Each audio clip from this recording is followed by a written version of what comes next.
इतर दिवशी मंदिरात जाणं होतं किंवा नाही होत, पण श्रावण महिन्यात आवर्जून सगळेजण दर्शनासाठी जातात. कारण हिंदू धर्मात श्रावण महिना पवित्र आणि खूप महत्त्वाचा मानला जातो. ज्याला जसं शक्य होतं तसं काही जण लांब जातात आणि काही जण आपल्या हक्काच्या अशा गावातल्या मंदिरात जातात. चला तर मग आज या मंदिराची निर्मिती कशी झाली ते तुम्हाला सांगते. जुने जाणकार लोकांकडून असं ऐकायला भेटतं की त्यासाठी तुम्हाला व्हिडिओ पूर्ण पाहावा लागेल. एक भक्त होता, तो दर सोमवारी शिखर शिंगणापूरला पायी जात असे. नंतर वयामानानुसार तो सायकलने जात असे.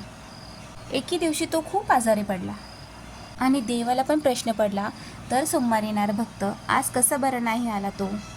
म्हणून त्याचा शोध घेत प्रत्यक्षात देवच त्याच्या रानामध्ये आले. तो झोपला होता, आजारी होता. सकाळी उठून पाहत होतं काय, प्रत्यक्षात भोलेनाथ त्याच्यासमोर उभे राहिले.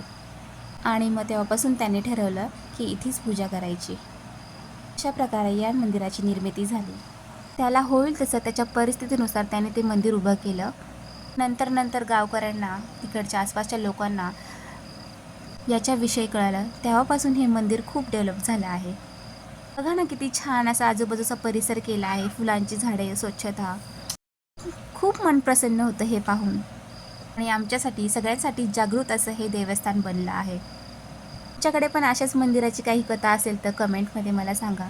आणि व्हिडिओ आवडला तर नक्की लाईक, शेअर आणि सबस्क्राईब करा. तुम्हाला पण पुरातन गोष्टी ऐकायला खूप छान वाटतात ना.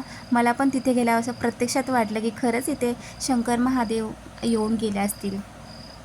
परिस्थितीनुसार सर्व बदलतं. आधी तर लोकांनी काट्याकुट्यातून, रानातून असं मार्ग काढत या मंदिराच्या दर्शनासाठी आले होते. मी छान असा टाईम स्पेंड केला आणि निघालो घरी.